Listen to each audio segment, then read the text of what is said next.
ಅನ್ನ ಮತ್ತು ನೇರಳೆ ಹಾಕಿದೀವಿ. ಇದನ್ನೊಬ್ರು ಹಿಡ್ಕೊಡ್ರಿ, ಇದನ್ನ ಸಂಜೆ ಹಿಡ್ಕೊ ಅಷ್ಟೇ, ಕೆಳಬಿಡಿ ಇದನ್ನು ಇಲ್ಲಷ್ಟೇ ಹಿಕ್ಕಳದಿಂದ ಹಿಡ್ಕೊ. ಅದಕ್ಕೆ ನಾನು ಏನು ಮಾಡ್ತಾ ಇದ್ದೀನಪ್ಪ ಅಂತಂದ್ರೆ, ಈಗ ಯಾವ ಬಣ್ಣ ಇದೆ ಅದು ಕಲರ್ಲೆಸ್ ವೈಟ್ ಕಾಣಿಸ್ತಾ ಇದೆ ಅಲ್ವಾ, ಅದಕ್ಕೆ ನಾನು ಅಯೋಡಿನ್ ಸೊಲ್ಯೂಷನ್ ಅನ್ನ ಹಾಕ್ತಾ ಇದ್ದೀನಿ. ಏನಾಗ್ತಾ ಇದ್ದೀನಿ, ಅಯೋಡಿನ್ ಸೊಲ್ಯೂಷನ್ ಹಾಕಿದಾಗ ಅದು ಯಾವ ಬಣ್ಣ ಬರ್ತದೆ ಒಂದು ಸ್ವಲ್ಪ ಗಮನಿಸ್ಬೇಕು ನೀವು. ಒಂದು ಸ್ವಲ್ಪ ವೇಟ್ ಮಾಡಿ ನೋಡ್ರಿ, ಇದಾಗ ಯಾವ ಬಣ್ಣ ಐತಿ, ಈಗ ಯಾವ ಬಣ್ಣ ಬರ್ತಾ ಇದೆ ನೋಡಿ, ಸ್ವಲ್ಪ ಗಮನಿಸಿ. ಹಾಗೆ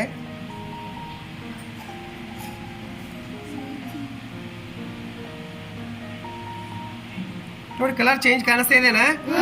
ಯಾವ ಬಣ್ಣ ಬಂತು? ಕಪ್ಪು ಮಿಶ್ರಿತ ನೀಲಿ ಬಣ್ಣ ಬಂತು. ನೇರಳೆ ಅಲ್ಲ, ಅದು ನೀಲಿ ಬಣ್ಣ. ಹೌದಾ, ಕಾಣಿಸ್ತಾ ಇದೆಯಾ ನೀಲಿ? ಅಂದ್ರೆ ಅದ್ರಲ್ಲಿ ಏನಿದೆ ಅಂತ ಅರ್ಥ? ಪಿಷ್ಟ ಇದೆ ಅಂತ ಅರ್ಥ ಅಲ್ವಾ? ಸೊ ಈ ರೀತಿಯಾಗಿ ಅದಕ್ಕೆ ಪಿಷ್ಟದ ಪರೀಕ್ಷೆಯನ್ನ ಈ ರೀತಿಯಾಗಿ ನಾವು ಮಾಡಬಹುದು.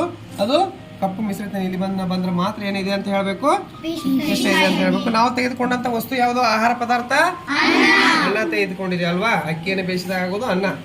ಕಾಣಿಸ್ತಿದೇನಾ? ಬಣ್ಣ ಕಾಣಿಸ್ತಾ ನೋಡ್ರಿ, ಕಪ್ಪು ಮಿಶ್ರಿತ ನೀಲಿ ಬಣ್ಣ ಕಾಣಿಸ್ತಿದೇನಾ? ಸೊ ಇದೇ ರೀತಿಯಾಗಿ ನಾವು ಯಾವುದೇ ಆಹಾರದ ಪೇಸ್ಟ್ಗಳನ್ನ ತೆಗೆದುಕೋಬಹುದು. ತೆಗೆದುಕೊಂಡು ಬಂದು ನಾವು ಪರೀಕ್ಷೆ ಮಾಡಿದಾಗ ಅದರಲ್ಲಿ ಬಣ್ಣ ಕಪ್ಪು ಮಿಶ್ರಿತ ನೀಲಿ ಬಂದ್ರೆ ಅಯೋಡಿನ್ ಹಾಕಿದಾಗ ಅದರಲ್ಲಿ ಏನಿದೆ ಅಂತ ಅರ್ಥ, ಅರ್ಥ. ಓಕೆನಾ?